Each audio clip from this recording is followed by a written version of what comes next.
What's up, everybody, and welcome to Why Am I Like This on the Broom Radio. It's the 14th of June in Australia, and it's also a Venus Day.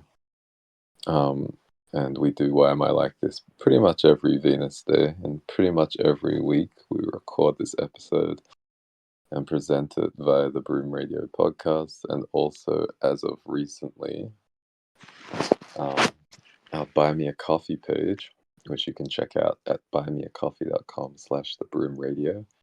And you can see all of our posts there, except for the posts which are limited to supporters and members, which we require a donation for or a membership. And you can make donations at buymeacoffee.com/thebroomradio. And you can sign up for membership at buymeacoffee.com/thebroomradio/membership. And we currently only have one tier of membership, and it's for a group of people we call the pot holders. And those are people who I would say support the commons of the Broom Radio, which we call the pot. And the Broom Radio is the institution which provides a container for sessions like Why Am I Like This, but also for live sessions that we call Field Tuning and the Shari Away Book Club. And there is a group session, or I will call a call to prayer, Mondays to Fridays, called Tea. And we've also started to introduce new content from slightly newer members of the Broom. And both of them happen to be related to healing sounds. So a member named Gaia Priestess started a container called Healing Sounds with Gaia Priestess. And a member of the Broom called Boone Deluxe, I guess is how you pronounce it, has been doing so-called sonic attunement research with members of the Broom, where we listen to what I'd like to think of as whale sounds, and then we report what we're feeling in our bodies as that's happening for the sake of spiritual science.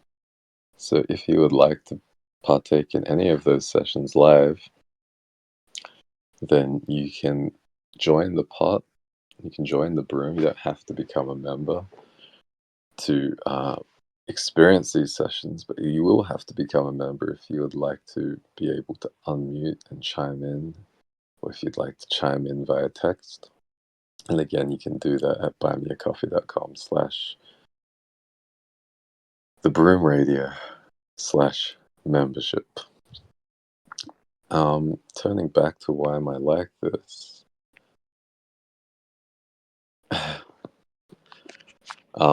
So why am I like this is a container which I formed quite a long time ago. I only started recording it, I believe, in October of last year, maybe late August, actually. And the genesis of why am I like this was basically, as you do on social media, I was giving away a lot of lineage wisdom for free.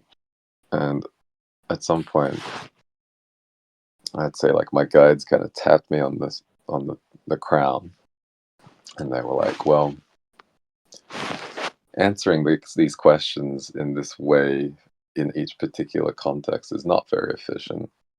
So we would like you to create a container called Why Am I Like This, where you will speak on these questions from your own experience and answer them in a way which accounts for many different contexts or many different perspectives. And it's going to take a long time for you to do this. And so you need to like record these responses. And then recording these responses will enable you to present them to a wider audience instead of, giving away lineage wisdom in people's replies on Twitter or in direct messages. And I was like, okay, that seems cool. Seems a little bit ostentatious, but let's do it. So I started asking people to offer their questions to the container of why am I like this, instead of responding to them directly in the very specific context in which people are asking me these questions. And I'd say like a big part of this is so that, yes, they can be purposed towards vaster audiences and be more useful to the collective at large, but also because it's very taxing, I would say, to channel responses to questions, and presenting them in a container like why am I like this allows me to do it in a way which I would say is more secure as far as like lineage transmission goes, and also more supportable or sustainable, which is to say that it's easier for me to present these offerings in a way that allows me to be remunerated for them. And if you would like to support me so I can sustain my channel, so I can sustain this offering, then you can go once again to buymeacoffee.com. But this time it's my personal Buy Me a Coffee, and it's buymeacoffee.com/Nobu Hoji Mi Chaan. And I know that's a little bit hard to like transliterate, so the link will be in the description of these show notes. And yeah, I guess we can kind of get to it from there. So I guess I'll first say that like my guarantee for this container generally is that karma will not be accumulated, or context will not be enmeshed, and that karma will be released, or context will be disenmeshed, which is to say that for everybody who's giving space and time to this container by listening to it either live or in the recording, some of what I say will likely touch things in your field which are bound in karmic configurations in a way that the karma can be released, and that the space and time which is bound up in those karmic configurations can have space held for it to become reorganized within your subtle body of space and time. And I would say that the same dynamic occurs for things that I don't say, which is to say that this transmission will also contain offerings of sound or vibrations that do the same thing to some karma. And that's my guarantee. And the final part of my guarantee is that I will hold space for good faith offerings of refinement or repair with regard to this container, or my guarantee in general. So if you disagree that my guarantee has been fulfilled, then please let me know, and I'll hold space for your offering. So the offering that I felt called to bring into this container is a question from a member of the broom and the gardener of the broom called Lexi. And I'm going to like slightly change the wording of the question because I feel like there's a little bit of a typo, but I'll take the liberty of saying the question is, from your perspective and the perspective of your lineages, how did non-interfering lineages get colonized by colonizing lineages? And how can colonizing lineages be changed from within so that they become non-interfering and symbiotic lineages? And I've touched upon this topic before. There was a transmission called Red, Blue, and Green Avians, where I talked a little bit about a dynamic of colonization, which I know as being primarily like red avian tech. But before I go on, I guess I just want to hold space for the people who are joining live to chime in and let me know, either in audio or in text, what comes up for you regarding this question. Or even what, more specifically, when I say the word colonizing, like what comes up in your field, whether it's like conceptual or like somatic or, a message that you received via your clear senses. I'd love to hear.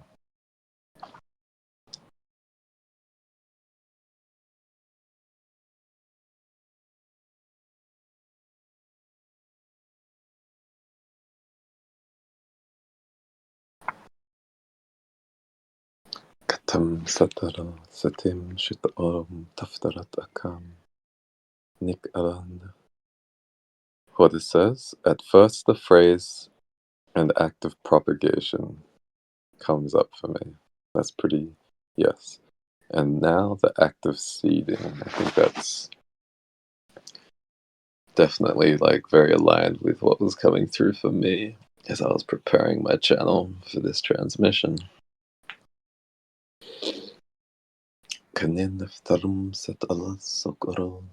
Just like preparing a container which you can tune into metaphysically. I'll say that for me, as I'm tuning into it like clairvoyantly, I'll say like it kind of looks like someone cut the bottom of a pumpkin off and then turned it onto the flat or rim side. So it's sort of like orange. And it has like a thick boundary, which is to say like it's pretty secured against what I would call demonic interference. And in my mind's eye, it's about 30 meters, or you could say 33 yards in diameter. Diameter? Yes.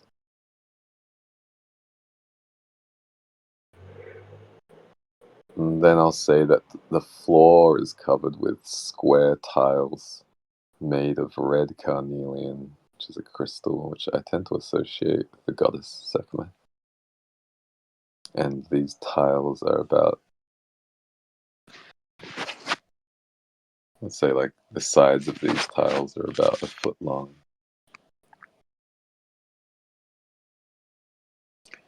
Lexi has found some context on this question where I said I'd been meditating on how non-interfering lineages have been colonized by colonizing lineages and change them from within so that they become non-interfering symbiotic lineages.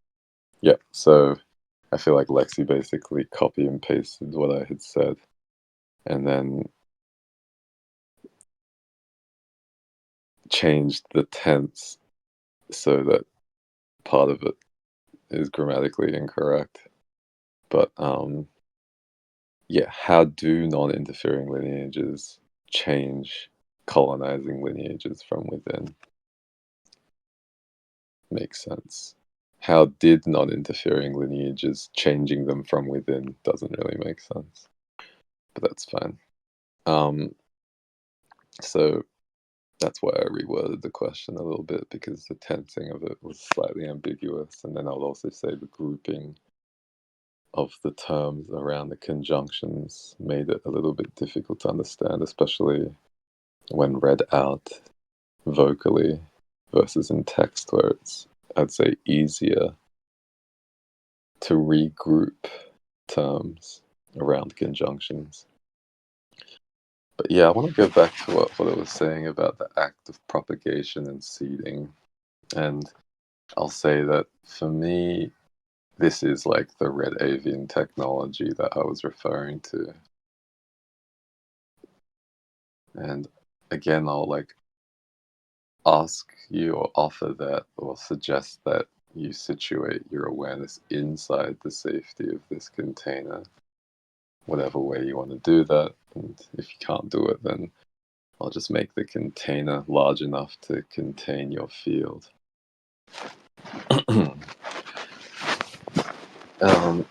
And then, yeah, I'll say that when I talk about tech in this way, I'm not talking about like apps,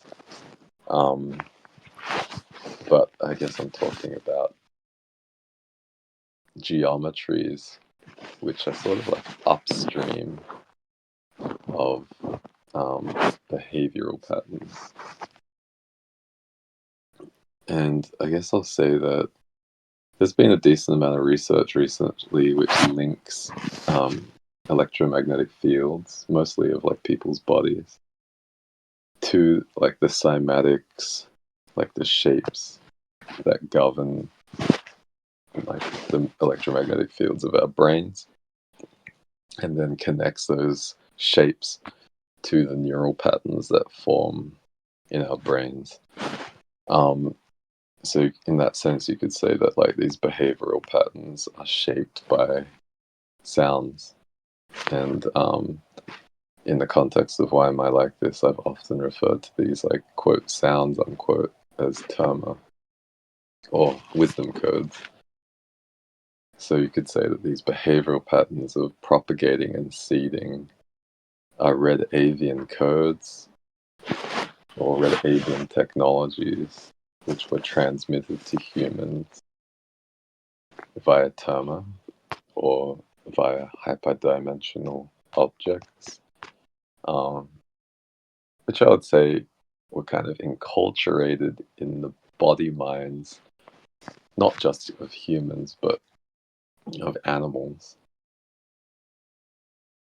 through reflection. Um,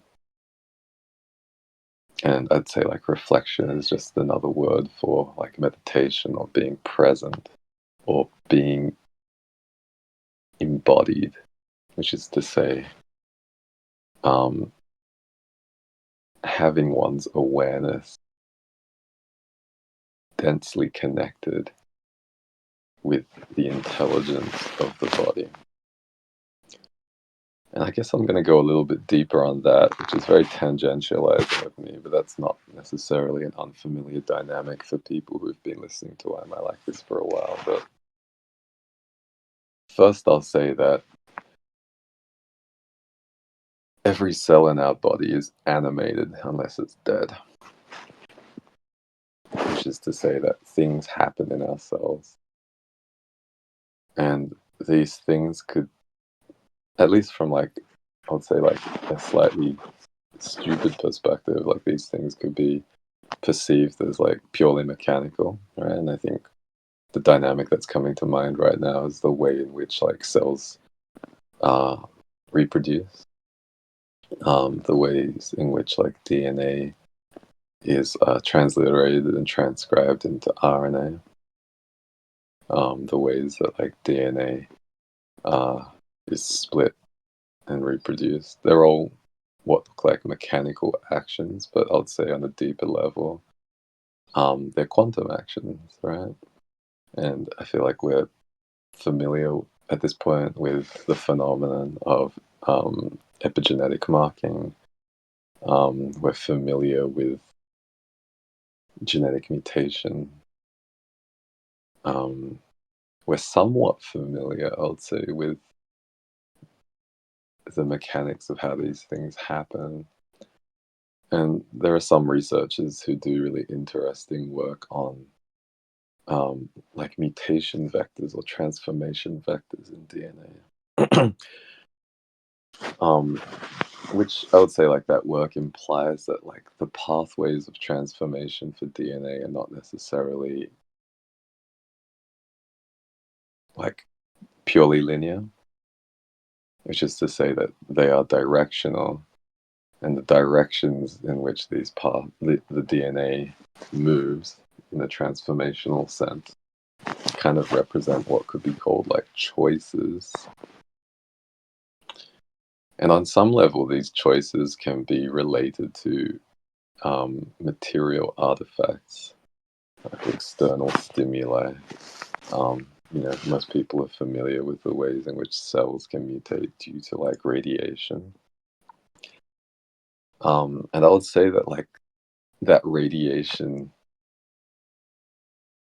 and the effect of the radiation on the DNA as it's being transcribed and transliterated and reproduced can lead to these transformation vectors. And I would say that like the precise nature of the radiation, which can or sometimes does not choose to create a mutation, is on some level quantum, which is to say that choice or consciousness is involved.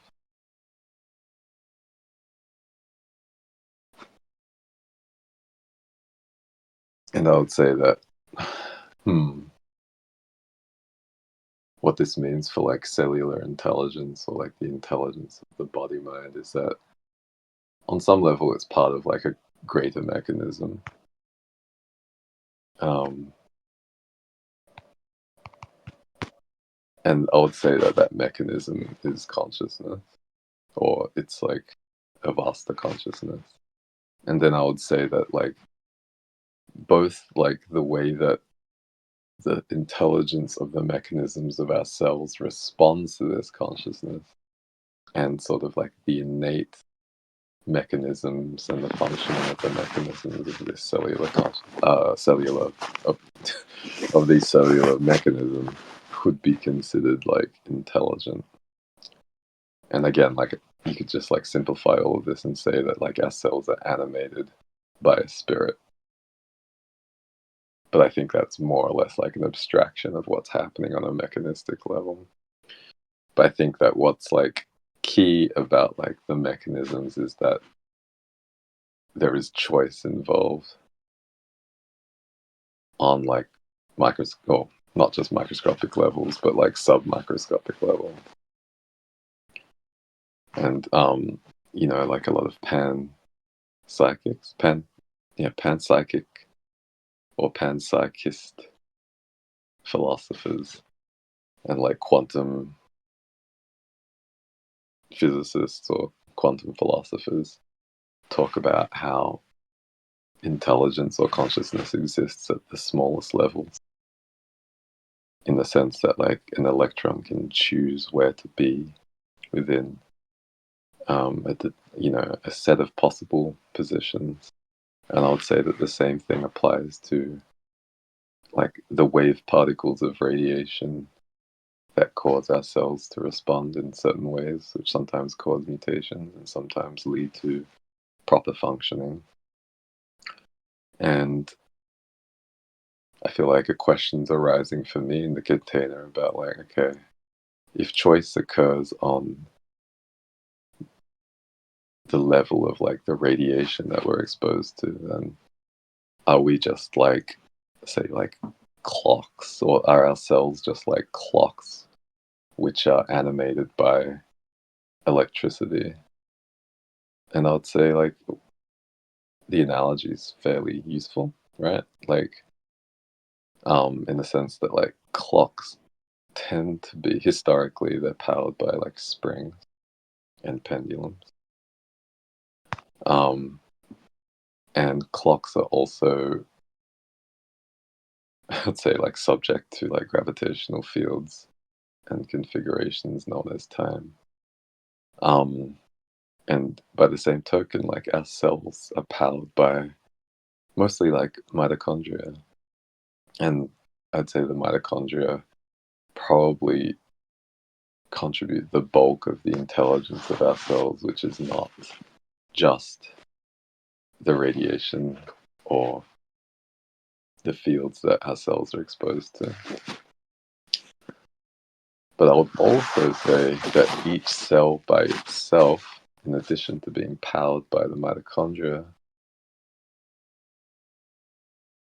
which is creating sort of like, although I'll just say like potential in these cells, in addition to being responsive to radiation, is also responsive to the field that's created by neighboring cells. And so there's almost like this vast patterning which emanates across all of our cells in a cellular network. And I would say that the potential that's produced by these mitochondria is then patterned in response to the field which is emanated by other cells and also comes from outside of our bodies in the form of things like solar radiation or even like the electromagnetic fields of like other life forms. And that potential is patterned into um, electromagnetic energy. And so it also contributes radiation to the fields that we're exposed to. And what comes up for me is that this phenomenon is like often referred to as murmurance or murmuration. And there's I think he was he called himself a mathematician, I believe. I think his first name was Giorgio. I'm just going to look it up. Yes, his name, well, I guess he was known as a theoretical physicist. He's got spectacular hair. But his name's Giorgio Parisi. And I believe he first studied this phenomenon in flocks of starlings, and he was seeking an explanation for how starlings seem to act with an intelligence that emerges on a collective level, even though they're made up of individual birds. And I would say that the intelligence of our body arises in a very similar fashion, which is that neighboring birds basically respond to one another's movements, not only physically, but metaphysically. So you could say that if you're a single starling in a flock of starlings, and the starlings adjacent to you, and maybe not just adjacent to you, but like further off as like reference points within a flock, start to move a certain way, then you'll find yourself moving without necessarily thinking about it. And then also, I would say that in your awareness, you will become aware of changes in the awareness of adjacent starlings and starlings which are not adjacent, say like on the peripheries of the flock. And the changes in their awareness will be mirrored in your awareness. And that will also lead to not thinking in a conceptual sense, but it will affect your movement much in the same way that each cell's mechanisms and the processing of each cell's potential is affected by its encounters with neighboring cells or cells in other parts of the body, which I would say are broadcasting on the same frequency. And on a neurological level, people talk about mirror neurons as a way in which this happens, right? So if you're listening to somebody talk and you feel a certain emanation or energy coming through them, like an emotion, then mirror neurons are responsible for signaling to our minds a similar emotional texture, which of course is going to be permuted by our own experience, which is captured mostly like in our synapses, in our memory banks. So this is, I would say, like how what I call metaphysical projection occurs, right? So if someone's saying something to me, I experience an emanation, and then my brain sort of almost like kind of like tumbles the locks or tumbles the wheels of the combination lock and like bombards me myself with like memories, and then it kind of collects the memories I have which correspond to the shape of the emanation that I'm feeling from somebody's um, field. And then I end up with a metaphysical projection.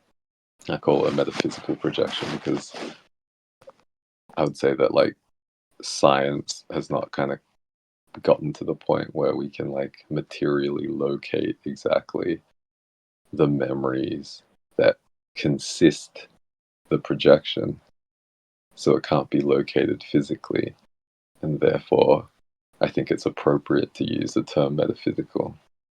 So we end up with a metaphysical projection which consists or comprises our own memories that sort of fit the mold of the emanation that's coming from the other person, and that's how like mirror neurons end up giving us a sense of like sympathy. Because it's saying, yes, this happens for me in my mind's eye, where my senses will show me a similar moment in time where that somatic sense was experienced in my field. Yeah. So basically, like, I guess what it's saying is that like her clear senses are developed to the point where she can locate with more precision the memory which corresponds with the somatic sense, which corresponds with somebody else's soma expressing itself, and therefore like mirroring occurs in Hoda's body. So going back to like starlings and murmurants, I would say that like on some level, perhaps not like on the level that Hoda's operating at, but like if you're a starling in a flock and you get a somatic sense of like the movement of another bird or the awareness of another bird shifting, then that will be mirrored in your soma, and then that will be processed as movement, so that like when this dynamic occurs on the level of each individual starling in a flock, they are all sort of like responding to one another and also broadcasting to one another what's happening in their bodies. And then that's reflected in the bodies of other starlings.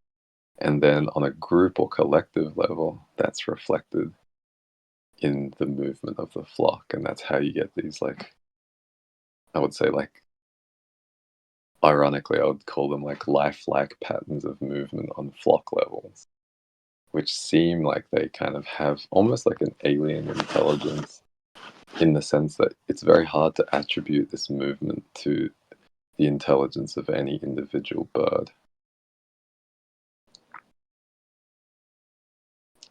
And I would call that the intelligence of the body mind that we can connect to. And so I've talked about like the intelligence of the body mind. I've kind of talked about how like connection occurs on like a cellular level. And I'd say that by induction, you can kind of infer what it means to connect to the intelligence of the body mind from the self. But I haven't really talked about what the self is. And I feel like I'll talk about it as concisely as I can in order to like furnish the rest of the transmission in regard to this question, which may be a distant memory in the awareness of anyone who's listening right now, because I've been talking tangentially for quite a while. But it relates to propagation and seeding. And I'm talking about how technology ends up in the awareness of life forms from outside of the bodies of those life forms.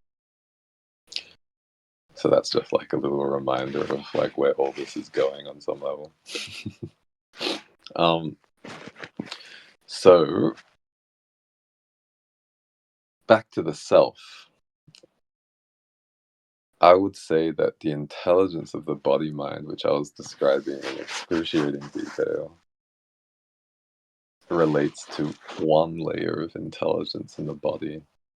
And when I'll say like operating with people on what I would call like a more like emotionally narrativized level or a conceptual level, or what I would call tongue-in-cheek a psychological level, I often refer to the intelligence of the body mind, which I was referring to as like this cellular intelligence which emerges from a process that I'll just call murmurance for now.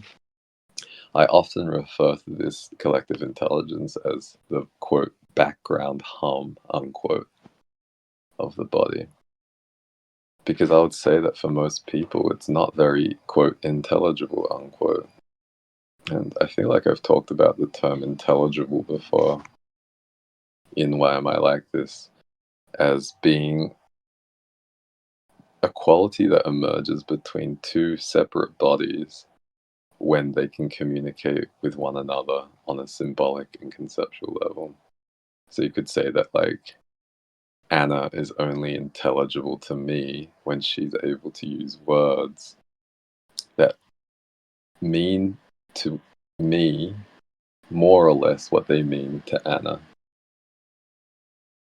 That's when she becomes intelligible to me. So if she uses the word bike and she intended to gesture towards some form of transport which has two wheels, she might be referring to like a motorized bike or a pedal bike. But I'm going to receive the word bike and I'm going to see, honestly, I'll see a pedal bike. And that dynamic which emerges because we're gesturing towards a mode of transportation with two wheels, both of us. I'd say like Anna with her physical projection of the word bike, and me with my metaphysical projection, or like my mirrored impression of a two-wheeled mode of transportation. That dynamic is rendered, quote, intelligible, unquote. And Anna might be thinking of a motorbike, a motorized bicycle, and I might be thinking of a pedal bike. But it doesn't really matter, because in that moment, I have formed a concept which relates to what Anna has said, which feels aligned. And I would say, in that sense, there are degrees to intelligence, right? So I'd say it's like pretty unintelligent if I think that I know what Anna's talking about because I see a pedal bike, but she thought she was talking about a motorbike. That's not like a very intelligent conclusion to draw. But I will still think that she was being intelligible, or our dynamic was intelligible in that moment, because I recognize something and I kind of metaphysically project that it's the same thing that Anna was talking about, which is to say that intelligibility is not necessarily intelligent, or accurate, I think is probably the better way to put it. But yeah, like, going back to the background hum of the body, I would say most people don't tend to think of it as intelligence because they don't seem to find it intelligible, which is to say that they don't have precision when they metaphysically project what's happening in the background hum of their body, which is often why I call it the background hum, which is to say that it's just kind of like, I'd say like most people don't even like perceive it. So it's not even a hum or like white noise. But then I would say, like, even for people who perceive it, it might just be like a hum. And I'll say, like, for me, in my experience, it's often just like tension or numbness or warmth or a feeling of aliveness. And that's what I would kind of refer to as a hum. So you can imagine like a tense hum becoming like, "ee," or like a numb hum becoming like very quiet. And I think you can probably imagine what a warm hum feels like. Or you can imagine that an alive hum is sort of like the dramatic part of an orchestral composition, whereas like maybe a more serene, well, maybe that's not quite right. Like an alive hum might just be like a part of an orchestral composition which moves quite a lot and has like multiple parts kind of going on and off. And then you can also imagine a sense of an aliveness or a hum that feels alive, which is more slow moving and perhaps contains fewer parts. But I would say that like I'm kind of stepping through layers of intelligibility when it comes to that hum. And then I would say that the kind of thing that Hoda was talking about, where a somatic sense can be translated into a precise moment in time, or can be translated into an experience of a moment in time, is like intelligible because there is some correspondence between the contents of the hum and then like a formal or conceptualized perspective of what that hum is trying to communicate.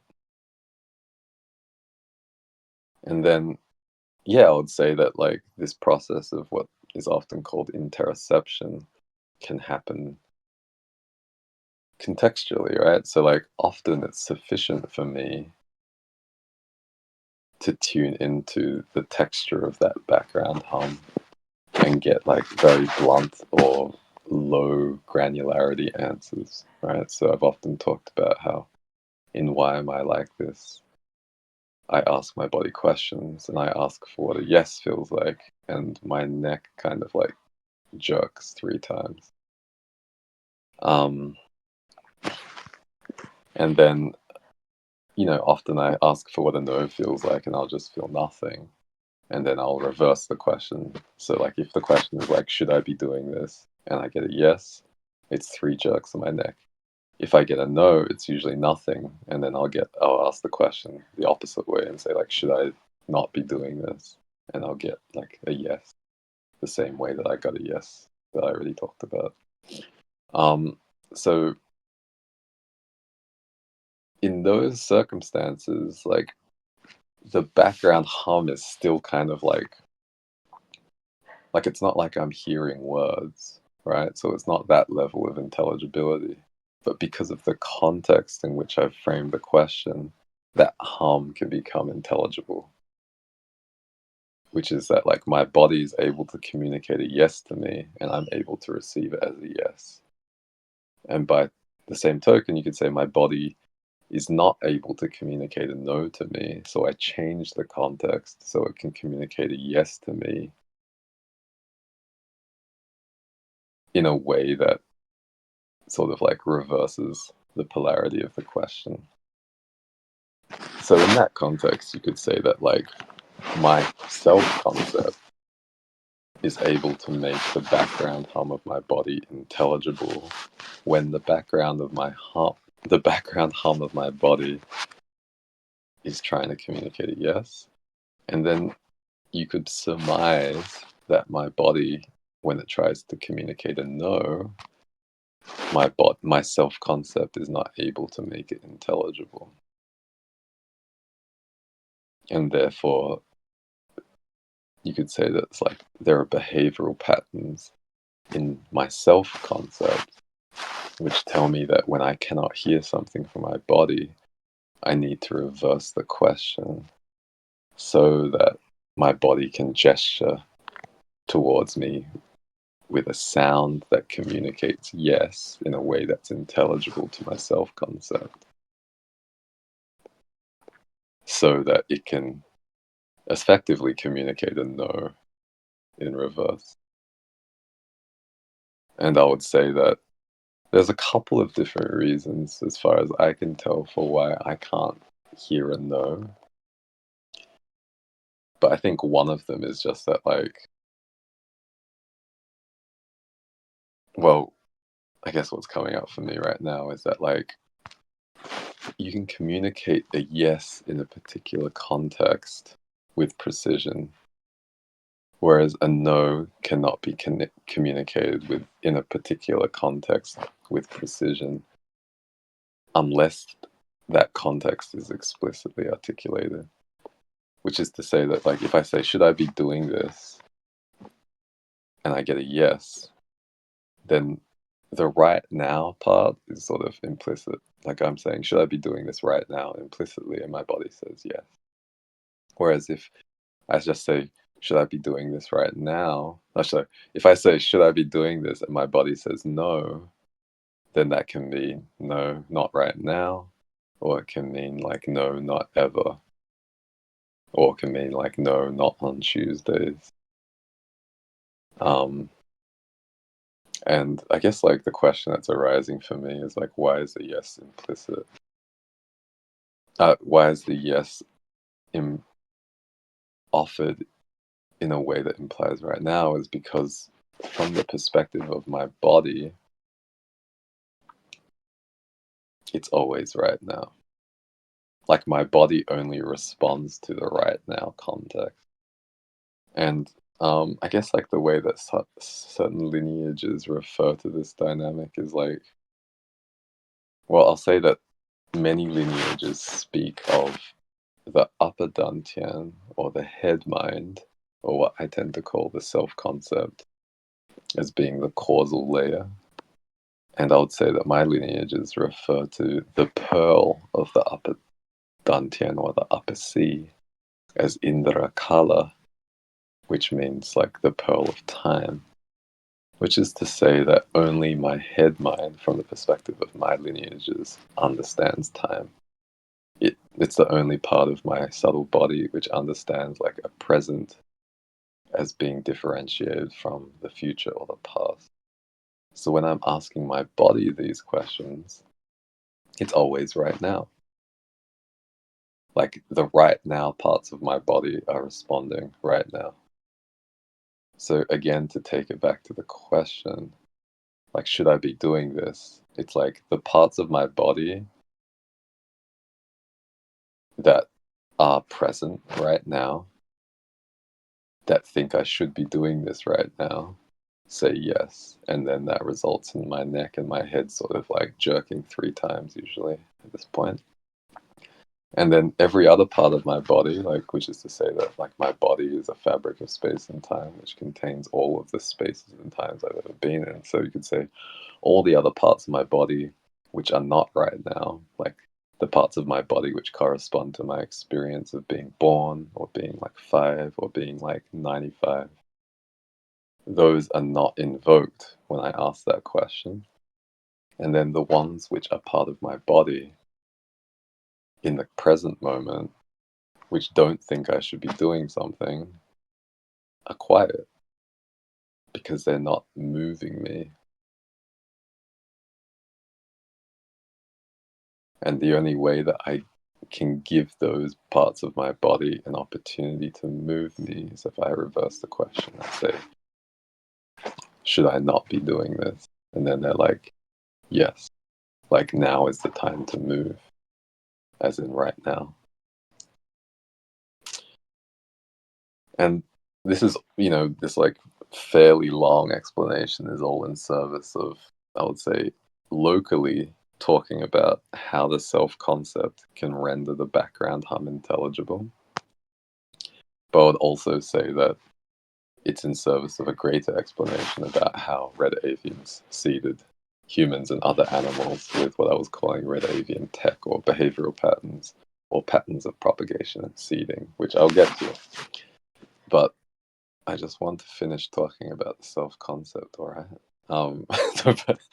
So I've already referred to the self-concept as something that emerges from the upper dantian or Indra Kala, or the pearl of the upper sea, or the pearl of time. And I would say that, yeah, like there's a little bit of a hint in the terminology of the causal layer, but I would say that Indra Kala basically, like the intelligence of Indra Kala, I would say only is able to, excuse me, he's only able to conceptualize its experience in a form of linkages of events, right? So it's like this event occurred, and then this other event occurred, and then this other event occurred. And I would say by analyzing like many events that are happening and coinciding and then like happening after one another, Indra Kala determines like causation, right? So it's like if this thing occurred and then this other thing occurred and nothing else occurred before the second thing occurred, then it's fair to surmise that the first event caused the second event. There's a causal link there. And this is how time occurs, right? Because these causal links, I would say, tend to be like monolinear. It's like one thing happens and then another thing happens. And the first thing is said to cause the second thing. I would say that like with some broadening of awareness, Indra Kala can survey enough series of events or enough events that are coinciding to determine when, event A does not lead to event B happening, and maybe event A prime is actually what causes event B, or maybe event A double prime and event A prime are both required to cause event B, and I'll call that like a form of polylinearistic, um, I'll say diagnosis. But for the most part, Indra Kala only understands things as like chains of events, sometimes like um, pluralistic chains of events, and therefore has a pretty hard time like doing like what I would call like back attribution, right? So like looking at an event B and then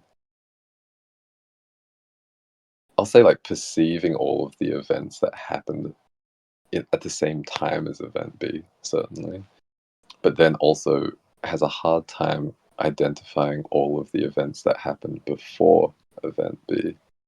And I'll say that it tends to focus on the events A prime and events A double prime that it determines as being causally linked to event B.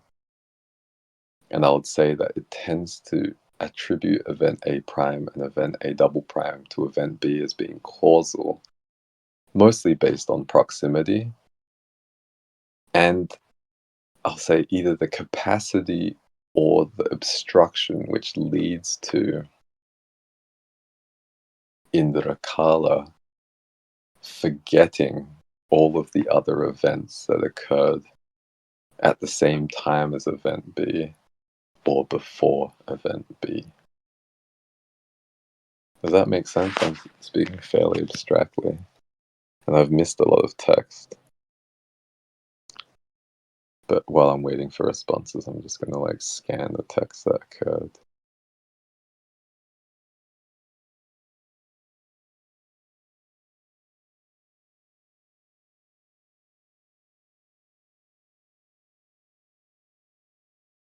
Yeah, some discussion of like 8D to 11D reality. Yeah, and Hoda's saying it's microscopic as opposed to macro. Yeah, I think that usually when people are talking about densities, they're talking about, I mean, it gets complicated. I don't think I'll go into that in this topic, in this episode of Why Am I Like This, because it's kind of pretty vast. But yeah, so Hoda's sort of, I think Hoda's reflecting on what I'm talking about in terms of like cause, like the formation of concepts relating to causation as being having a sense of fragmentation across time and space. Um, and yeah, don't apologize. I think it's very relevant. Yeah, maybe for another episode we can like process that as a new question. But yeah, to go back to what I was saying, yeah, indoor color basically tends to process reality by surveying event streams, or you could say like stimuli or experiences, and then chopping it up into events, usually based on like a perspective of bodies as being separate. So it's like event A happened in the body of Tom, event B happened in the body of Chris, event C happened in the body of Anna. Because I would say Indrakala is highly informed by the intelligence of the solar plexus, which is essentially, I'd say, in the subtle anatomy, it tends to be responsible for or conditioned towards perceiving oneself as separate from others. And then it chops up phenomena into events that occur in bodies. And then it sort of places these events in time due to its function as the pearl of time. Which is to say that like Indra color is sort of connected to the fabric of time in a way that's like I would call it fixated or attached. Like Indra color cannot function without sort of being, I'll say, motivated by like the ticking of the clock or the swinging of the pendulum, which constitutes one of the dynamics of the fabric of time. And then based on how it's like quantizing this event stream by bodiedness or space and by time, it creates geometries between these events based mostly upon proximity or its ability to like connect these events in space and time, right? So if event A and event B happen with very few ticks of time between them, they're considered proximal. And I would say Indra tends to believe that those events are causally connected. And then if events, let's say B and C, happen in bodies which are close together within the fabric of space, then Indra is predisposed to thinking that event B and C are causally connected, just because of the way it's fixated on space and time as a pearl. You could say, like, as a pearl, it's connected to the fabrics of space and time. And it's not always the case that Indra will think that B and C are connected because of their proximity in space, or that A and B are connected causally because of their proximity in time, because it's also looking at generally all of the events that are happening around event B. And if some of those events are closer in space and or time, then it may create a causal link between those events. And it may connect multiple events to event B and define them as being causal by nature of being necessary for event B to happen or sufficient for event B to happen. But hopefully you can kind of see how the construction of these causal links between events constitutes a geometry. And I would say that this geometry becomes kind of like the seed of a behavioral pattern.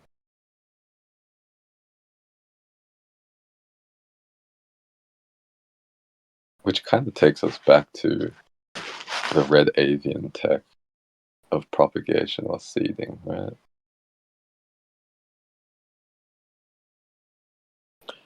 So yeah, I'm just gonna like make some offerings to the container to sort of like focus it a little bit more on like this subtopic of the self concept and its ability to make the background hum intelligible. And I'll say that again, most people struggle to even hear the hum. And I would say that like it takes quite a lot of processing power to make the hum intelligible. Which is why, say when I ask my body, I'm working with it at a fairly coarse level of granularity. Like I'm just feeling like the background hum go zip, zip, zip, and my head jerks 3 times. And based on the context that my self concept is supplying to my body through a behavioral pattern, which you could call like true or false questioning or yes, no questioning, I'm able to work with the background hum at this coarse level of granularity to get intelligibility. And I won't reopen the topic of like the right nowness of the background hum of the body because I feel like I've explicated it sufficiently and it's too long. But I would say like in order to get specific memories out of the background hum, my self concept has to like sift through all of these parts of self and find the one which is like most salient and then interocept on its experience to get a sense of the exact contents of that experience. And I would say that it's usually more salient or usually more efficient for my self concept to sift through many, many different experiences which are contributing to, I'll say, like a characteristic or a peak feature of the background hum. So I can derive, let's call it like a general pattern. Like maybe many experiences where I had a good time riding a bicycle will come through to me as a bicycle. But I won't necessarily take the time to tune into like the specifics of any of those bicycle experiences. And that's like another kind of semi-efficient way of the self-concept making the background hum intelligible.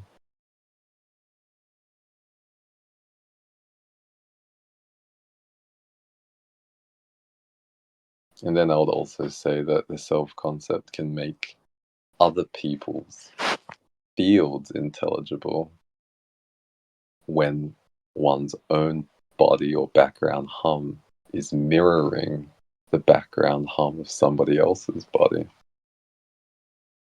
And then the self-concept can sift through all of those yeses to get like the shape of an experience. And I would say that this is how I tend to work with people psychically.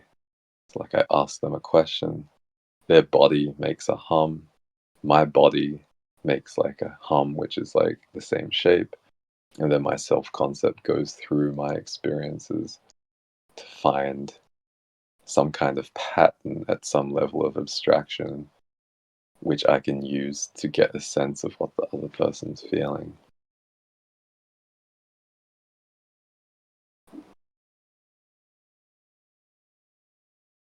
And then I'm going to recondition the container again to talk about the technology of propagation or seeding. And I'll just say for now that I'll say like the energy or the intelligence of, I'll call it extraterrestrial consciousness, which I associate with Mars, but I also associate with Antares, which is poignant because Mars and Pluto are squaring in the sky right now. I refer to these intelligences as like specific lineages of red avians. And I would also refer to like the intelligence of alcyone and aldebaran and procyon as being different lineages of red avians. And I'll say that all of those extraterrestrial consciousnesses make their own hum within the song of like our solar system, certainly, but also our universe, or our galaxy, and then our universe. And then I would say that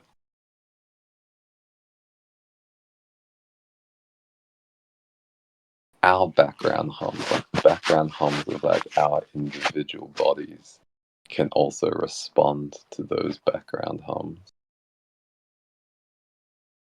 And then our self concepts can sift through our memories in order to find experiences or experiences of events that happened in our bodies and other people's bodies. And those events can become geometries in our brains. And I'll call them like causal geometry, right? So you could imagine that, like, say, like Aldebaran is just humming all the time because it's an intelligence, like it's a star consciousness. And then as I'm experiencing reality, then my background hum is responding towards reality. And it's like my self concept is chopping up reality into events that are happening in different bodies, and then events that are happening in different moments of time. And then it's processing this into causation.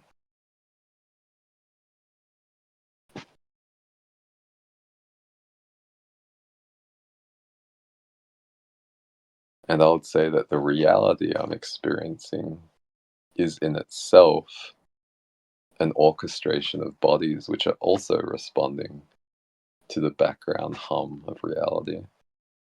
And I would say that in this example, like Aldebaran is just one of the radiating consciousnesses that all of these bodies are responding to. And I would say that the way that bodies tend to respond to the hum of Aldebaran is to go within and cultivate self awareness. So if you have like a set of bodies which are like going within and cultivating self awareness, then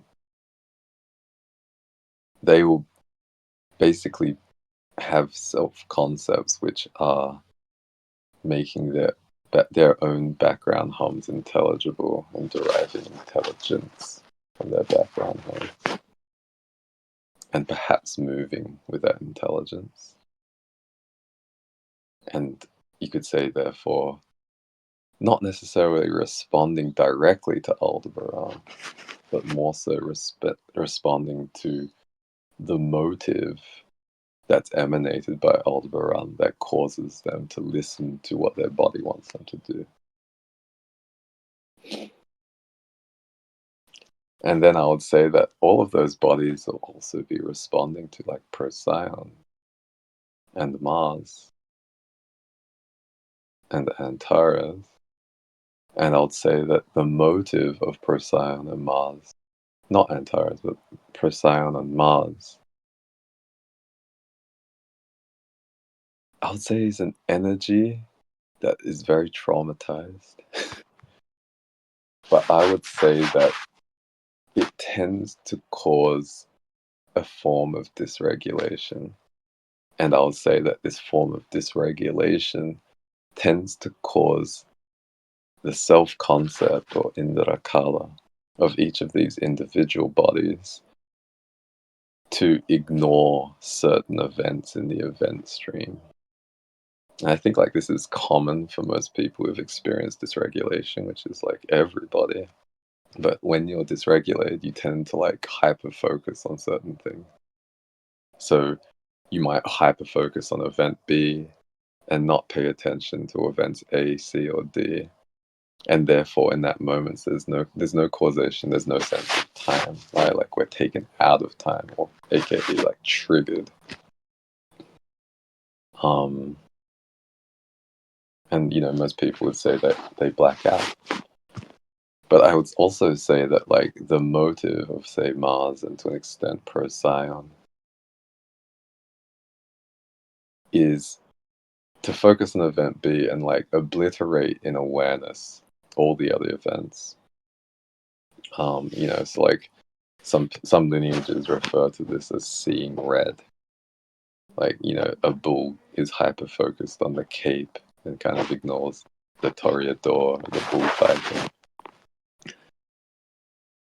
And then I would say that again, like the motive of Procyon and Mars tends to like, if to the extent that we are able to experience like other events, it tends to cause us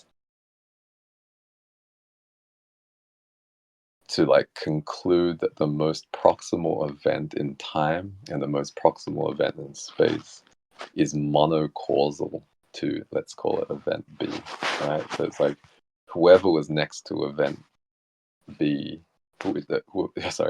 whichever event was next to event B is concluded to have caused event B. So like the person standing next to the person who fell over is most likely the person who knocked them over. And I would say that this is a sense of fixation which is caused by the motive force or background hum of Mars and Procyon in current time, in our current timeline. And I would say that this is a result of trauma. And then I would say that this also leads to like colonizing behavior on some like very vast level, in the sense that it seeds, I would say it seeds geometries of perception which tend to like center violence, right? Like physical contact. And it seeds geometries of perception which tend to focus on like urgency or like time proximity, right? So it's like if event B was caused by the thing which happened immediately before event B, then someone who tends to perceive reality this way will always be like acting from a sense of urgency. Like they'll be trying to get things done right away, because you could say that they perceive their influence on whatever they're trying to do as dominating because of its proximity, right? Like if I do this right now, then I get to take all the credit for having done it. If I do this directly by touching something right now, then I get all the credit for this thing happening. And I would call that like one example of like a red avian behavioral code, which in itself emerges from the seeding that occurs by the motive force of a red avian lineage, which I relate to as Mars. Won't I'll say that Antares is also an example of like a red avian lineage, but I would say that Antares or Scorpio or Pluto or like these different archetypes which associate with Antares refer to a motive force which is more about like finding the counter argument, right? So if Mars tends to help us find like event A which caused event B, then I'd say that like the dynamic or the motive force of Antares as a star is to help us be like, okay, but what about event B? What about event C? What about event D? It won't necessarily say that event C or event D are causal, but it like sort of like disrupts the motive force of Mars to kind of like widen that awareness.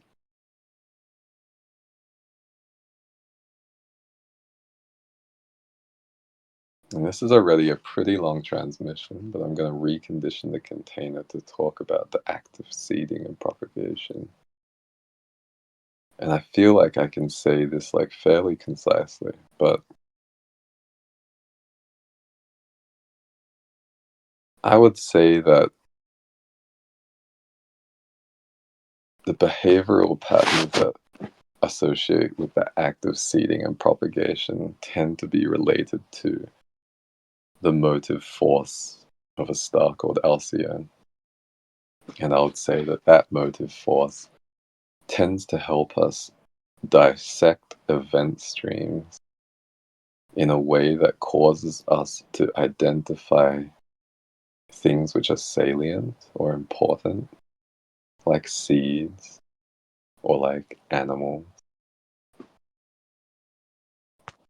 and then propagate them. Not because we're like, okay, this is important, it would be better if there was more of this in other parts of the world, but because that behavioral pattern, which causes us to identify something as important, causes us to like take it and like keep it. And then I would say that when we get to other places or other contexts, it causes us to like, because we think that they're important, it causes us to like bring them out, right? So like someone might say something when I'm at McDonald's, and my body responding to its own background hum, which is influenced by the background hum of Alcyone, will be like, that's important. And then I'll go to like the parking lot. And then my body, having responded to this thing as important, will be like, it's important to talk about this now. And then I'll bring it up in the parking lot. And you could say that in that series of events, my body mind, in responding to my background hum, which is responding to the background hum of Alcyone, will take the seed of something I learned in McDonald's and like propagate that in the parking lot. And I would say that this is like in itself like the seed of like viral transmission, or like the seed of memetics. And given that like the term colonize relates to like tilling or cultivating, I'd say that like the act of seeding is sort of like adjacent to colonization, right? Like on an etymological level, it's not, because tilling is a separate part of the process compared to like actually like seeding or planting things. But I would say that they're often inseparable. Like we tend to till something in order to plant something. And often when one culture identifies something as important and then finds itself in another culture and propagates or brings up the thing that it thought was important in that new culture, I would say that the tilling and the seeding happened at the same time. So like in the process of that culture bringing up the topic of whatever it finds important in a new culture, it tends to disrupt that existing culture through that bringing up of the topic or the code. And then in the bringing up of the code, it's already being planted in, you could call it the body mind, the collective body mind of the incumbent culture. And then I would say that this is how cultural appropriation, so-called cultural appropriation, occurs. Or I would say this is how cultures change one another.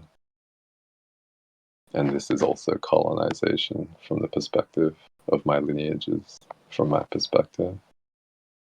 And I would not say it's inherently bad. I would say it's just like natural within the collective body mind of life forms that are responsive to alcyone. And I would say that it only becomes egregoric when some cultures tend to obliterate other cultures, because you could say that they're overactive in their responsiveness to the background hum of alcyone. And I feel like you can probably infer from what I'm saying that this is not necessarily voluntary. It's just like a tendency of some lineages and their bodies. And I would say that a lot of this like fixation on importance, which causes us to like take things as important and then bring them up in other contexts because we feel like they're important. I would say a lot of this can come from like attachment, and that this tendency can be subdued through co-regulation. And I would say also this tendency can become divorced from the body mind of alcyone, because again, I'd say these behavioral codes are seeded by these external forces, but are not necessarily propagated or proliferated by these external sources, right? So it's like you can imagine that alcyone causes somebody to do this kind of like importance matching, and then this body can sort of become hyperactive in like deeming that things are important and bringing them up in different contexts. And I would say that this is usually because of trauma, or you could say because the practice of deeming that something is important and then bringing it up in a different context becomes like a coping mechanism. You could even say it becomes a mechanism which causes that life form to succeed. But then in other contexts, like when you could say that this becomes hyperactive, you could say it's maladaptive. And this all happens due to fixation within the body of that life form, separate from the background hum of alcyone. But I would say that, yes, like on some level, it's involuntary. And I would say that it's kind of incumbent upon more regulated or less fixated life forms to help those life forms release the karma that causes them to fixate on this activity of propagating things that it seems that it deems important.